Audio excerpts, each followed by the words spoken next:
राधे राधे दोस्तों, संपूर्ण हिंदी साहित्य में आपका फिर से स्वागत है। आदिकाल का जो वर्गीकरण है उसके बारे में हम अध्ययन कर रहे हैं। इसको आदिकाल को जो है 6 भागों में बांटा गया था। गद्य साहित्य, पद्य साहित्य, सिद्ध साहित्य, सिद्ध साहित्य, नाथ साहित्य, जैन साहित्य और रासो साहित्य। इसमें से हमने कल गद्य साहित्य के बारे में पढ़ा था। अगर आपने वह वीडियो नहीं देखा है तो उसे ज़रूर देखें। अब उससे आगे के क्रम में हम पद्य साहित्य या कह सकते हैं कि लौकिक साहित्य का अध्ययन करेंगे। आपको मेरा ये प्रयास कैसा लगता है ये ज़रूर कमेंट करें और वीडियो को लाइक करें और चैनल को सब्सक्राइब करना ना भूलें। आगे हम देखेंगे पद्य साहित्य, जिसे कि लौकिक साहित्य भी कहा जाता है। लौकिक साहित्य से नाम जनता का मनोरंजन करवाना ही इसका उद्देश्य था, मतलब जनता के लिए यह साहित्य रचा गया था, इसलिए इसे लौकिक साहित्य की संज्ञा दी जाती है। इसमें जो सबसे पहले कवि आते हैं वो आते हैं विद्यापति। विद्यापति का जो जन्म है वह हुआ था 1380 बिहार के दरभंगा जिले में, और विस्पी गांव का नाम था। निधन होता है इनका 1460 ईस्वी में। इनके पिता का नाम था गणपति ठाकुर। इस बात का उल्लेख इनके द्वारा संस्कृत भाषा में रचित दुर्गा भक्ति तरंगिणी में मिलता है। विद्यापति का जो जन्म है वह भी बहुत पूछा जाता है कि जन्म कब हुआ, 1380 में, और निधन 1460 में। दुर्गा भक्ति तरंगिणी की जो शुरुआत है यह इनके पिता ने की थी। गणपति ठाकुर ने की, जो कि इनके पिता का नाम था। इसे पूरा करने वाले विद्यापति थे। इसकी जो शुरुआत करी थी वो तो इनके पिता ने की थी और पूर्ण इन्होंने विद्यापति ने किया था। ये किस राजा के आश्रय में रहते थे? ये रहते थे महाराजा शिव सिंह के आश्रय में और कीर्ति सिंह के आश्रय में। महाराज शिव सिंह व उनकी धर्मपत्नी लक्ष्मी देवी, इनका नाम लक्ष्मा भी मिलता है, इनके बड़े प्रशंसक माने जाते हैं। डॉक्टर राम कुमार वर्मा ने स्वरचित हिंदी साहित्य का आलोचनात्मक इतिहास, जो कि 1938 में लिखा गया, इसमें विद्यापति को 16 उपाधियों से नवाजा गया। यह परीक्षाओं में पूछा जाता है कि हिंदी साहित्य का आलोचनात्मक इतिहास किसका ग्रंथ है, तो राम कुमार वर्मा जी का। और इन्होंने अपने ग्रंथ में विद्यापति को कितनी उपाधियों से नवाजा है? 16 उपाधियों से नवाजा है। वो 16 उपाधियाँ कौन कौन सी थी उन्हें हम देखते हैं। पहली उपाधि थी अभिनव जयदेव, कहा उन्होंने। राज पंडित, 10 विधान, सुकवि, कवि शेखर, कवि रंजन, कंठहार, सुकवि कंठहार, कवि खेलन कवि। खेलन कवि जो नाम है, ये नाम इन्होंने कीर्ति लता रचना के आधार पर स्वयं ने ही दिया था। किसने? विद्यापति ने जो कीर्ति लता रचना लिखी थी उसके आधार पर स्वयं को ही खेलन कवि कहा था। नवल किशोर, कविवर, सरस कवि, कवि कंठहार और महापंडित और कवि रत्न, ये जो 16 उपाधियां थीं ये इन्हें दी गई किसके द्वारा? राम कुमार वर्मा के अनुसार। 16 उपाधियों के नाम अभिनव जयदेव, राज पंडित, 10 विधान, सुकवि, कवि शेखर, कवि रंजन, कंठहार, सुकवि कंठहार, कवि खेलन कवि। खेलन कवि नाम है इन्होंने स्वयं को ही दिया था। किस रचना के आधार पर? कीर्ति लता रचना के आधार पर। नवल किशोर, कविवर, सरस कवि, कवि कंठार, महापंडित और कवि रत्न, ये उपाधियां इन्हें दी गई। अब बच्चन सिंह ने इनके बारे में क्या कहा? बच्चन सिंह के अनुसार विद्यापति हिंदी के प्रथम कवि हैं। विद्यापति को प्रथम कवि किसने माना, ये पूछा जाता है तो बच्चन सिंह ने। बच्चन सिंह ने इनको अपरूप कवि और जातीय कवि कहकर संबोधित किया है। क्या क्या कहकर संबोधित किया है? अपरूप कवि और जातीय कवि। पंडित हर प्रसाद शास्त्री ने विद्यापति को पंचदेवोपासक कहा है। ये जो अंडरलाइन कर रही हूँ, ये उपाधियाँ, ये नाम देकर पूछ लिया जाता है कि ये किसने कहा है। तो विद्यापति को पंचदेवोपासक किसने कहा था? पंडित हरप्रसाद शास्त्री ने, और अपरूप कवि और जातीय कवि कहकर किसने संबोधित किया? बच्चन सिंह ने, और बच्चन सिंह ने इनको प्रथम कवि भी माना। बाबू राम सक्सेना ने इनको कुछ कवि कहा। बाबू राम सक्सेना ने क्या कहा? कुछ कवि। मिथिला प्रदेश के निवासियों ने इनको कोकिल कंठता के कारण मैथिल कोकिल नाम भी दिया। विद्यापति को नाम जो दिया मैथिल कोकिल, ये किसने दिया था? जो मिथिला प्रदेश के जो रहने वाले थे, निवासी थे, उन्होंने ही इनको कोकिल कंठता, मतलब इनकी जो आवाज़ थी वो बहुत मधुर थी, उसी कारण इनको मैथिल कोकिल कहा। और उन्होंने मैथिली में रचना लिखी उस आधार पर। हजारी प्रसाद द्विवेदी ने इनको पंचानन कहकर संबोधित किया है। किसने? हजारी प्रसाद द्विवेदी ने कहा है इनको पंचानन। विद्यापति प्रारंभ में शिव के उपासक थे, शिव या शैव उपासक थे, लेकिन राधा कृष्ण के पदों में हमेशा लीन रहते थे। वैसे उपासक तो किसके थे? शिव के। और जो इन्होंने जो अपनी रचनाएं लिखी, अधिकतर उनमें राधा और कृष्ण के पदों का ही इन्होंने संग्रह किया। विद्यापति हिंदी के पहले ऐसे कवि हैं जिन्होंने संस्कृत कवि जयदेव व उनके ग्रंथ, जयदेव का ग्रंथ कौन सा था? गीत गोविंद के को आधार बनाकर लेखन कार्य किया। गीत गोविंद को इन्होंने अपना आधार ग्रंथ बनाया था। विद्यापति के प्रिय आदर्श कवि भी कौन माने जाते हैं? जयदेव। इसीलिए उन्हीं के ग्रंथ को इन्होंने वो बनाया, आधार बनाया। इनका आदर्श ग्रंथ गीत गोविंद है। हरिऔध अयोध्या सिंह उपाध्याय के अनुसार पदों की मधुरता में गेयता की प्रशंसा करते हुए लिखा है कि जयदेव गीत गोविंद की माधुरी पदावली पढ़कर जैसा अनुभव होता है वैसा विद्यापति की पदावली को पढ़कर भी होता है। मतलब जैसा कि जो गीत गोविंद लिखी गई थी जयदेव द्वारा, उसे पढ़कर जैसा अनुभव होता है, वैसा ही जो विद्यापति ने जो पदावली लिखी उसे भी पढ़कर वैसा ही अनुभव होता है। ये किसने कहा था? हरिऔध ने। अयोध्या सिंह उपाध्याय, हरिऔध इनका उपनाम है, इनको संज्ञा दी गई थी हरिऔध की। विद्यापति का हिंदी संस्कृत अपभ्रंश, जो कि अवहट्ट से निकली थी, सभी भाषाओं पर एकाधिकार रहा है। इन सभी भाषाओं में उन्होंने अपनी रचनाएं लिखी। आचार्य शुक्ल जी ने इनको कोई ज़्यादा महत्व नहीं दिया। किसने? शुक्ल जी ने ज़्यादा महत्व नहीं दिया इन्हें, और इनको हिंदी के फुटकल या गौण श्रेणी में रखा। तुलसी को सर्वाधिक महत्व देने इन्होंने ही दिया। आचार्य शुक्ल जी ने सबसे ज़्यादा महत्व किसे दिया था? तुलसीदास जी को। और जबकि विद्यापति को इन्होंने गौण कवियों में रखा था। विद्यापति आदिकाल व व्यक्ति काल के समन्वय के कवि माने जाते हैं।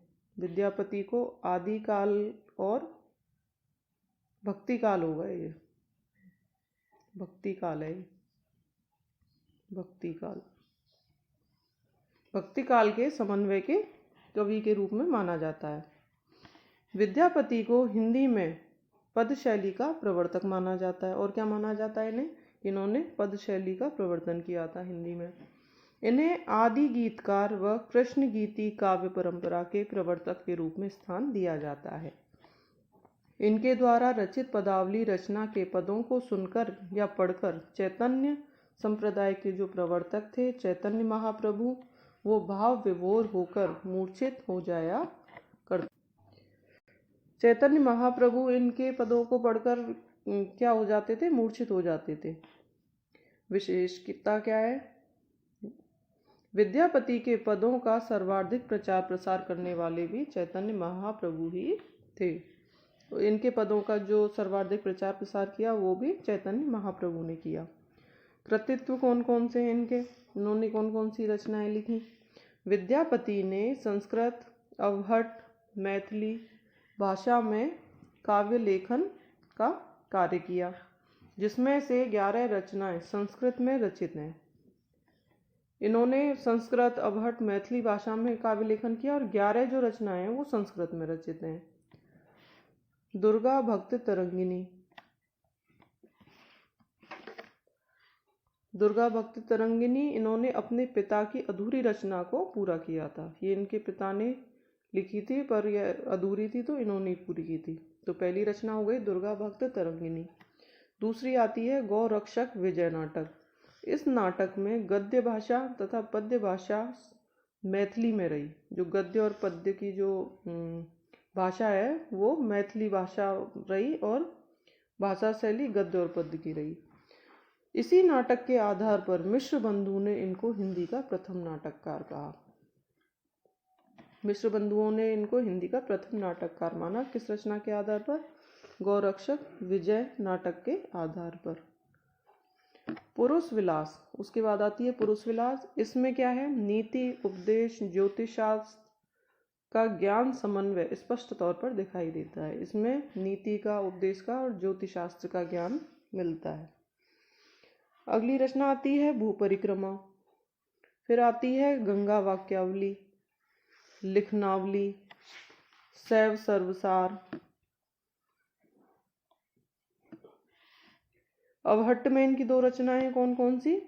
कीर्ति लता और कीर्ति पताका, जिनका समय की 1403 ईस्वी रहा है।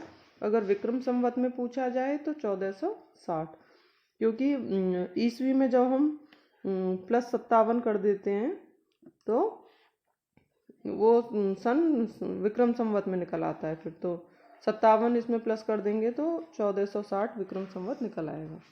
तो कीर्ति लता और कीर्ति पताका का समय एक ही है।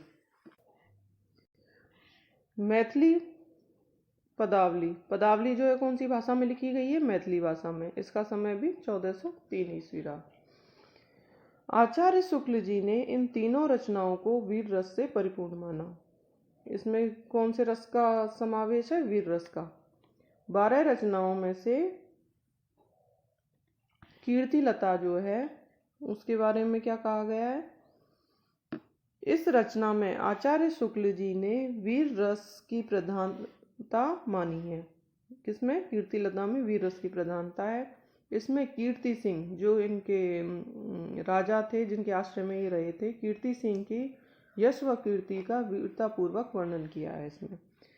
इसी रचना को विद्यापति ने कहानी कहा है। विद्यापति ने कीर्ति लता को क्या कह के बुलाया है? कहानी। ये पूछा जाता है। पुरुष कहानी को कहो जसो पुन्नावे पुन्नु, अर्थात ये इनके रचना में से लिए गई पंक्तियां हैं कि कहानी वही लिख सकता है जो यश को प्राप्त करता है। ये इन्होंने इसी रचना में लिखा हुआ है। इस रचना में विद्यापति ने इस ग्रंथ की जो भाषा है वह अवहट्ट को देसिल बैना अर्थात देववाणी कहा है। ये यहाँ पे भाषा है, ये आ नहीं है भाषा। अवहट्ट को देसिल बहना किसको? अवहट्ट भाषा को कहा है, या फिर कह सकते हैं देववाणी। इसे सर्वश्रेष्ठ बताया है इन्होंने। देसिल बहना सब जन मिठा, ते तैसिन जपहू अवहिट्टा।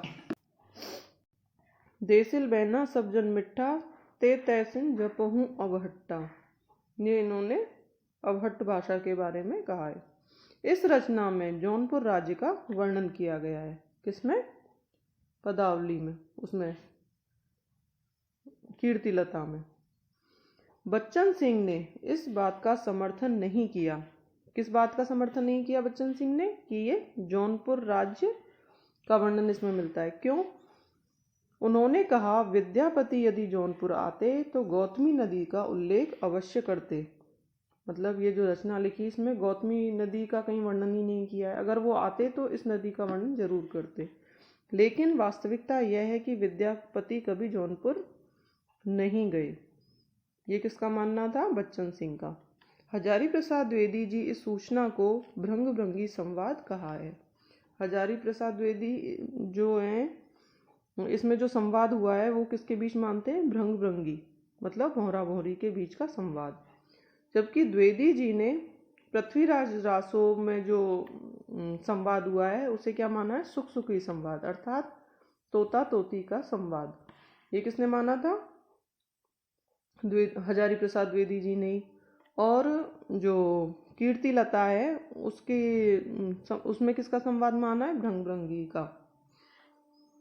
ये पूछे जाते हैं नाम देके, सुख सुवि संवाद किसने माना है, किसको मतलब किस रचना का है और किसे माना है।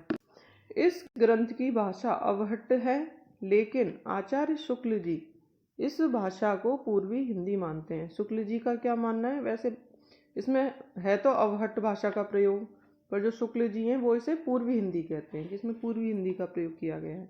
यह रचना 4 भागों या कह सकते हैं पल्लवों में विभक्त है। इसमें मुख्यतः प्राकृत संस्कृत का छंद उल्लेखनीय है। प्राकृत और संस्कृत के छंद इसमें लिए गए हैं। पंडित हरप्रसाद शास्त्री जी क्या कहते हैं, इस रचना को नेपाल संग्रहालय में खोजने का प्रयास किया। किसने, पंडित हरप्रसाद शास्त्री जी ने। इस रचना में विद्यापति ने स्वयं को खेलन कवि कहा है। जो हमने अभी ऊपर देखा था उपाधियों में, तो खेलन कवि नाम था उसमें, वो इन्होंने स्वयं को ही दिया था। फिर बात भी आती है कीर्ति पताका की। ये तो थी, अभी तक हम कीर्ति लता के बारे में पढ़ रहे थे कि किस विद्वान ने क्या कहा है और इसमें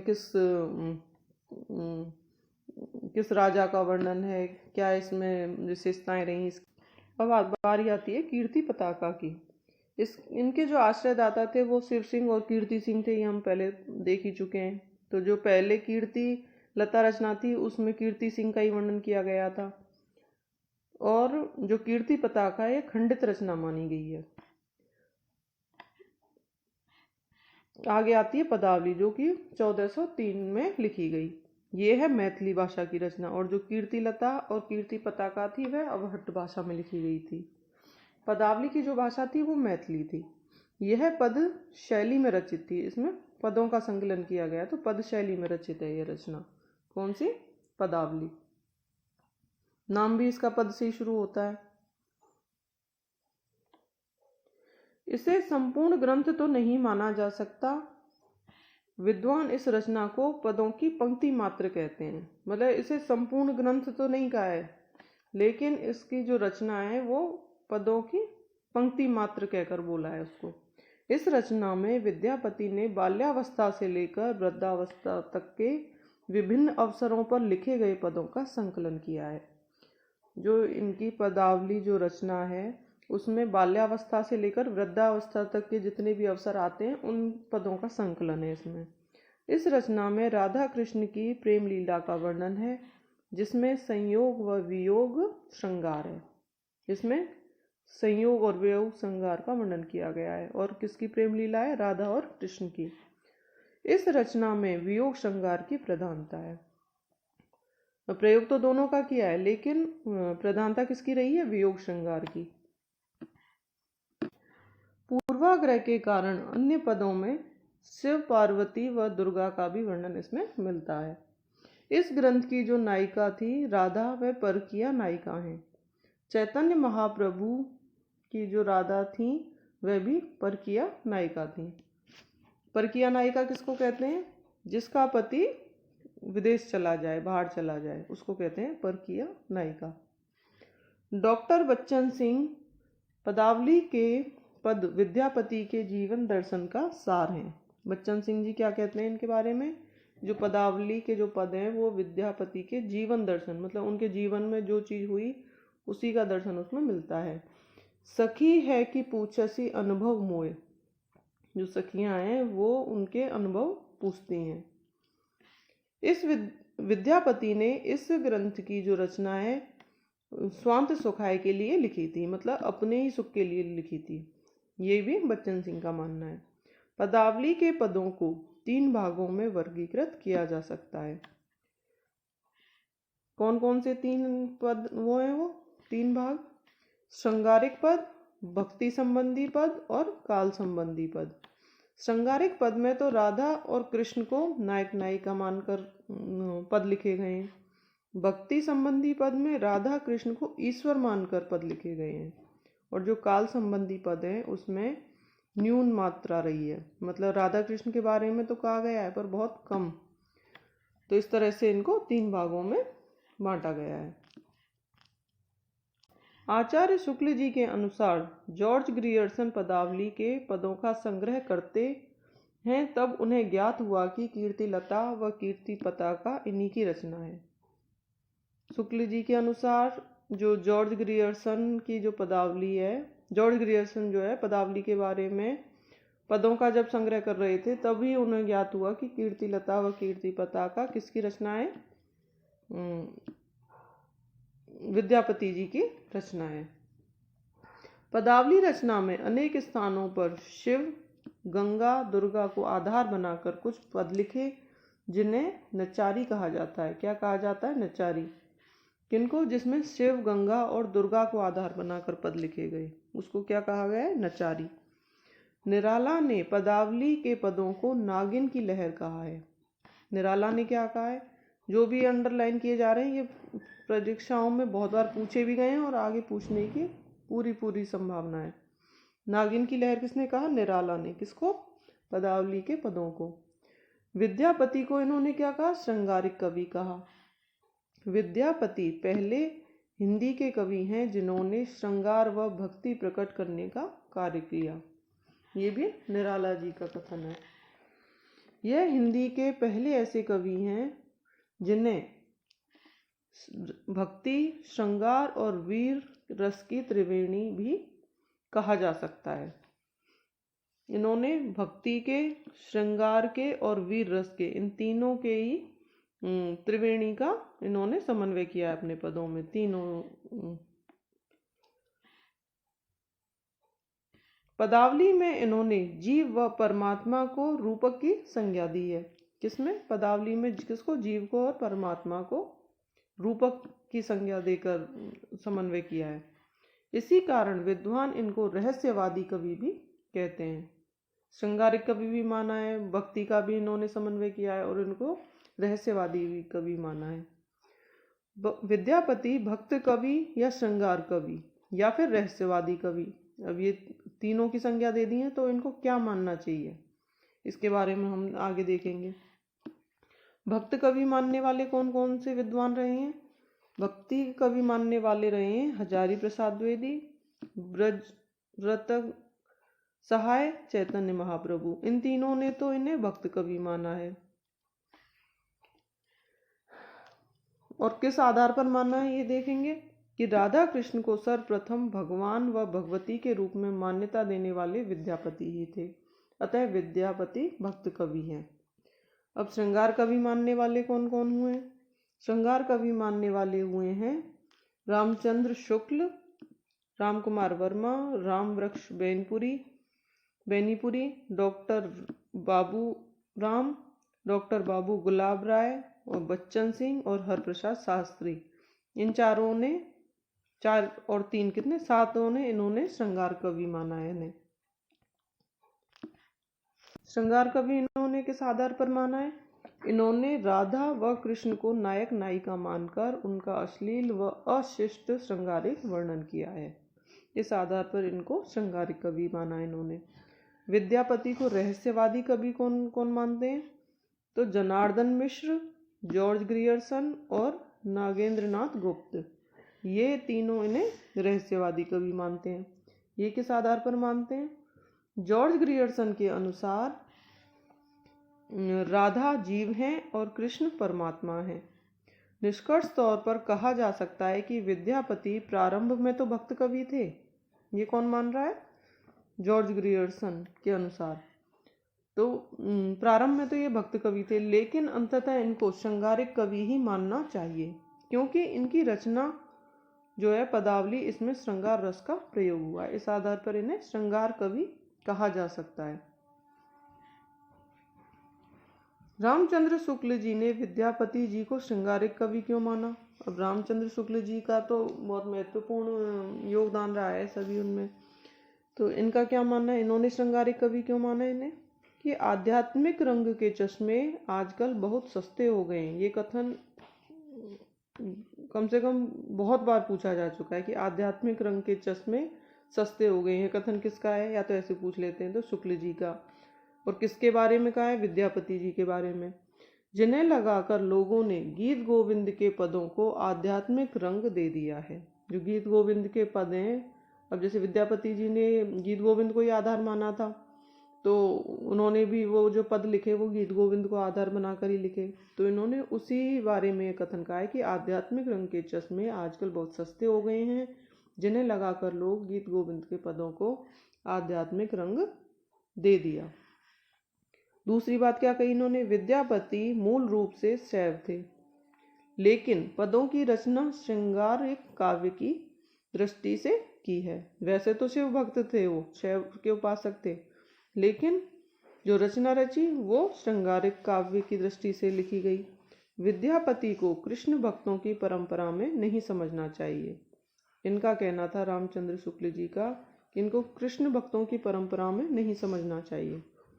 इस रचना से मतलब पदावली के आधार पर ये मैथिल कोकिल कहे जाते हैं तथा उन पदों में श्रृंगारिकता की प्रधानता रही। श्रृंगार परक नायक जो हैं कृष्ण व नायिका राधा जयदेव के गीत गोविंद के अनुकरण पर श्रृंगारिक कवि कहे जाते हैं। उपयुक्त पांचों तथ्यों के आधार पर ये पूर्णतः श्रृंगारिक कवि हैं। ये जो हमने पांचों जो पॉइंट देखे, इसी आधार पर रामचंद्र शुक्ल जी का भी यही मानना था कि ये एक श्रृंगारिक कवि रहे, और इस आधार पर हम कह सकते हैं कि ये श्रृंगारिक कवि ही माने जाने चाहिए। भक्ति कवि या फिर रहस्यवादी कवि न होकर ये एक श्रृंगारिक कवि है। डॉक्टर रामकुमार वर्मा जी क्या कहते हैं कि विद्यापति के बाह्य संसार में भगवत भजन कहाँ, मतलब उनके जो बाह्य जो जगत है उसमें भगवत भजन का स्थान कहाँ है। वह संधि में ईश्वर संधि कहाँ, सद्य स्नाना में ईश्वर का नाता कहाँ, उनकी संपूर्ण कविता विलासिता की समता है, उपासना नहीं। ये किसका कथन है, रामकुमार वर्मा जी का, कि विद्यापति के बाह्य संसार में भगवत भजन कहाँ, वह संधि में ईश्वर संधि कहाँ, सद्य स्नाना में ईश्वर का नाता कहाँ, उनकी संपूर्ण कविता विलास की सामंती है, उपासना नहीं। विद्यापति का संसार ही दूसरा था, ये भी रामकुमार वर्मा जी कहते हैं। वहां सदैव कोकिलाएं कुंजन किया करती थीं, फूल खिला करते थे, लेकिन उसमें कांटे नहीं होते थे। ये कथन भी किसका है, रामकुमार वर्मा जी का, विद्यापति के बारे में। राधा रात भर जागा करती थी और उनके नेत्रों में ही रात समा जाती थी। ऐसी रचनाएं इन्होंने लिखी पदावली में कि उसमें राधा, क्योंकि इसमें वियोग श्रृंगार के बारे में अधिक वर्णन किया है, तो राधा रात भर जगा करती थी और इनके नेत्रों में रात समा जाती थी, मतलब वो रात भर वियोग में ही अपने आप को जगाती रहती थी। सौंदर्य के अलावा शरीर में कुछ नहीं है, संपूर्ण संसार गुलाब में बना हुआ है। अतः विद्यापति श्रृंगारिक कवि हैं। तो रामकुमार वर्मा जी के अनुसार भी क्या है कि ये एक श्रृंगारिक कवि माने गए। डॉक्टर बाबू गुलाब राय के अनुसार, बाबू गुलाब राय क्या कहते हैं, उन्होंने क्या कहा है इनके बारे में, विद्यापति ने श्री कृष्ण को माधव या फिर कह सकते हैं हरि कहा। ये शिव के उपासक तो थे, फिर इन्होंने स्तनों को कनक समूह क्यों कहा, क्योंकि इन्होंने श्रृंगारिकता का अधिक प्रयोग किया अपने उसमें। तो शिव भक्त तो थे, पर इन्होंने श्रृंगारिक रचना का अधिक वर्णन किया अपने उसमें। विद्यापति की भक्ति भावना थी, पर उस पर भी श्रृंगार ने विजय प्राप्त कर ली। मतलब उनके अंदर भक्ति भावना तो थी, लेकिन उसमें श्रृंगार का अधिक वर्णन करते हुए श्रृंगार ने ही विजय प्राप्त कर ली, उसी की अधिकता पाई गई। बच्चन सिंह क्या कहते हैं, बच्चन सिंह कहते हैं कि मिथिला की मिठास, लोक मुनियों का समावेश करने के कारण पदावली आज भी लोकप्रिय है, मतलब लोगों में अधिक प्रचलित है, और कल भी रहेगी। आज तो है ही है और आने वाले समय में भी रहेगी। नगर या फिर कह सकते हैं शहरी अभिरुचि के कारण विद्यापति की रचनाओं में साहस भी है और खुलापन भी, सौंदर्य भोग की ललक भी है और रूप दर्शन को अतृप्त प्यास भी है इसमें। ये किसके कथन है, बच्चन सिंह के अनुसार। इस तरह से हमने आज विद्यापति की जो तीनों रचनाएं हैं, रचनाएं तो उनकी और भी हैं, 12 रचनाएं थी, पर मेन जो 3 रचनाएं थी, कीर्तिलता, कीर्ति पताका और पदावली, इनके बारे में हमने देखा और पढ़ा कि विद्यापति श्रृंगारिक कवि कहे गए तो क्यों कहे गए और किस किस विद्वान ने उनको श्रृंगारिक कवि माना।